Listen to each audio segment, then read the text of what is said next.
Egaa hordoftoota kiyya namni marti tokko miti jechuudha. Hordoftuun xiyyaataarraa sun immoo ta'a ajaa'ibaati. Hundaafuu mi'aan gadumatti na waliin tura maaltu maal akka ta'e isinitti hima. Assalaamu alaikum warahmatullahi wabarakatuh. Akkam nagaa keessanii hordoftoota kiyya jaallatamuuf kabajamoo. Akkam jirtan fayyaa keessanii yaalaman isaa namni keessan nagaa isin jecha egaa kallattii maan gara viidiyootti isin dabarsa. Biizii ta'urraa kan ka'e viidiyoo sa'aatii halkan keessa sa'a sadiitti waraawwatti jira. Jechuun waraabuu hin feene rakkoon qabu jedhee keessumaan erguu fedha ture garuu obboleettiin dhiituun tasuma osoo viidiyoon waraabiin ta'uu hin qabu. Garuu meeshaan na bira waan jiruuf jecha dafeetti inni qopheesseef hin jira. Amaan didde jechuudha viidiyoo garuu sii godhuu hin danda'u jennaani. Bakka egaa ta'e dukkanallee ta'uu jedheetumaan galgala sa'a kana waraabaa jira argaa jiraattan sa'aatii kanatti jechuudha. Dhugaa hedduu na ajaa'ibde.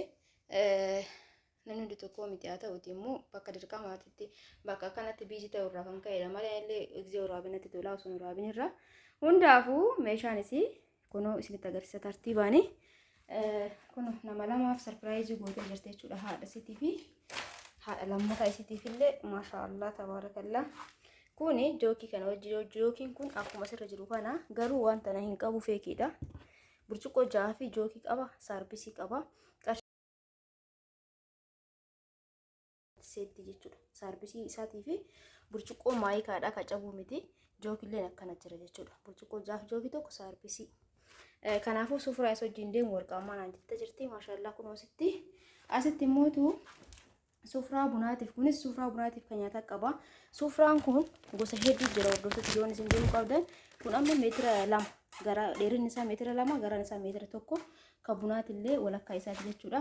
Kunis akkasuma garaan isaa meetira 1 qumatiin meetira 2 baay'ee guddaadha. Qarshii 2500 jechuudha. Akkasumas kwaalitiidha agartanii hedduu bareeda.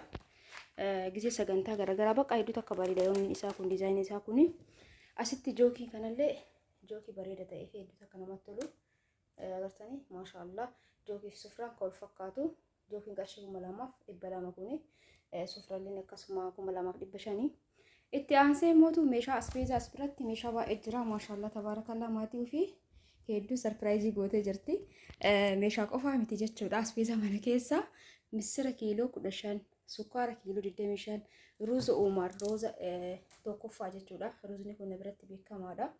Isa kanallee kiiloo 25 maatii ofiitti sarpiraayizii gootee jirti jechuudha. Hordoftoota kiyya asitti kunoo meeshaa kukkisii laastikii kana lamanaan jettee jirti. Ayi nama tokko lamanaan jette. Isa asitti immoo sahaana ruuzaa sarbisa ruuzaa lama adii. Asitti immoo darzana tokko sahaanii tana qarshii 1400 darzana tokko kana bittee jirti. Olii gadi hin fuffuudhu maaliif sa'aatii kanatti waraabatti jira halkaniini. Paastaan kun birri 70 firee 4 biteefii jira hordoftoota kiyya. Yoo isin dukkanaa dhiifama halkanii waraabatti jira wallaa sa'aatii kana waraabatti jira sa'a 3 halkan keessa jechuudha.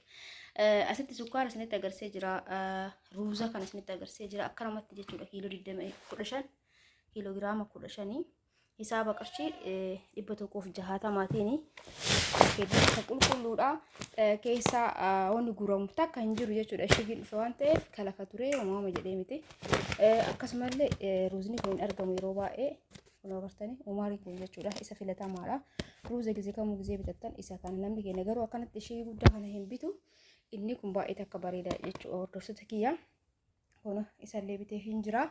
Kiiloo 25 maashaallah tabaarakallaa itti aansee asitti wombarii tanallee akkasumas saarbisii zirgi sahaanii baay'ee kwaalitii taatee fi baay'ee takka bareeda taate hedduu jajjabina qabdi sahaaniin tuni maashaallah tabaarakallaa darzana takkatti biteef jira qarshii 2000 darzani tokko asitti immoo sahaanii biddeena 2 biteef jira qarshii 450 egaa meeshaan kana fakkaata jechuudha meeshaan isii kanumaa inni guddaan kun as bira jira firaasha majalisa irraa murame san firee 3 qabdi uffanni isaa kun maashaallah eeqa bunni jechuudha kuni kireemiidha kan cinaan jiru kun immoo diimaadha anumarraa dhengadda iskiriinshaatii goote viidiyoo dhengadda tokkorra diizaayinii isaa kana fakkaata hidhaadhaan jechuudha kan hojjetame halkan waan ta'eef viidiyoon akka hubatan abdiin qaba kun kana fakkaata jechuudha uffanni kun as keessa jira cinaan as keessa jira cinaan as keessa jira achi biratti sahaanii feermuuzii qabdi. Viidiyoon obboleettii xiyyaa kana fakkaata hedduu na kolfisiiste bakka akkasuma ayyaanaaf naan ga'uu jettee inni waa yaaddeef ta'uu danda'a. Egaa warrati kun firaasha firee sadii argaa jirtan kana firaasha boondidiiti. Uffata isaa guutuu wajjin firaasha kan namni baay'een qarshii meeqa qarshii gizee baay'een waan jalqaballee himaa ture. Firaashni kun tokkoofaaf lamaffaa qaba. Akkasumas kun kan uffate hin jiru gabaarra jechuudha. Akkanatti hin gurguranii abbatutti uffachiisa. Garuu baay'inaan kan gurguramu gabaarratti lammaffaadha. Firaashuma isaallee jaansee kanallee ittiin hojjechiisan jechuudha. Maaliif yoo ittiin hojjechiisan gatiin isaa waan hir'atuufi akkanatti dhuffisan jechuudha. Warrootatti kiyyaa na biratti orijinaala tokkoffaadha. Akkasumallee immoo dirqama kan uffatuu qaba. Firaasha sadii fi tiraasii kun tiraasii ni qaba. Tiraas ergi uffata isaa jettee jirti. Viidiyoon keenya kana fakkaata ture. Egaa laayikii sheer gochuu hin dagatina hundi keessanuu namoonni viidiyoo kana laaltan hundi keessanuu jechuudha. Viidiyoo laayikii sheer gochuu hin dagatina. Inshaallah viidiyoo biraatiin walitti deebina. Namoonni baay'een keessan jechuudha. Namoonni meeshaa na gaafatan. Meeshaan kan nama kanaa ka'isiitillee asin waraabaa itti aansillee waraabaa. Maaliif ergaa nama hedduutu as jira jechuudha. Asillee kunoo kan nama biraa jira. Ruuzni misirri jechuudha. Namni cinaan inni waraabiin hin jinqamin dhiisi nama naan jedhe jira baay'inaan jechuudha.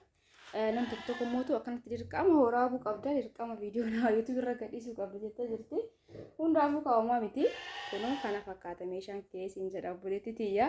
Dhugaa keeti namni hundi tokko miti akkasumallee kenna kanarraa kana fakkaata. Kunoo akkasitti toluuf halkaniin waraabee fi jira. Hundaafuu laayikii sheer gochuu hin dagatina. Namoonni meeshaa barbaadan orderii godhadhaa isiniin jaa. Lakkoofsi kiyya duwwaa 9 duwwaa 121 duwwaa 673 aspeesaa mana keessa firaasha boonni dirraa murame akkasumas tiraas ergi qofallee gizee barbaadan diizaayinii barbaadaniin isinii hojjetama jechuudha. Akka isin barbaadanitti maashaallah tabaarakallaa.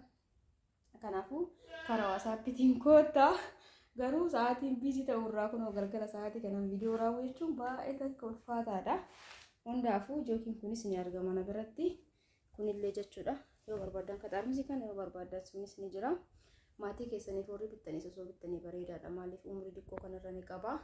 Kunillee hedduu bareeda. Biffee keessa hedduu takka bareeda. Diizaayinii hawwaatanii yaa'u jajjabinna jechuudha. Jajjabinnaaf san isin jedhe malee isaan lamaanuu bareeda. Sukkaara buna waan barbaadan maatii keessan sarpiraayiz gochuu dandeettanii. Egaa viidiyoon keenya kanarraa kana fakkaata. Viidiyoo biraatiin walitti deebina. Hundi keessanii halkan gaarii keessa bula. Viidiyoo laayikii gochuu hin dagatina. Egaa warri jaalattanii feetanii daawwattanii hundi keessan ulfaadhaa galatooma halkan gaarii.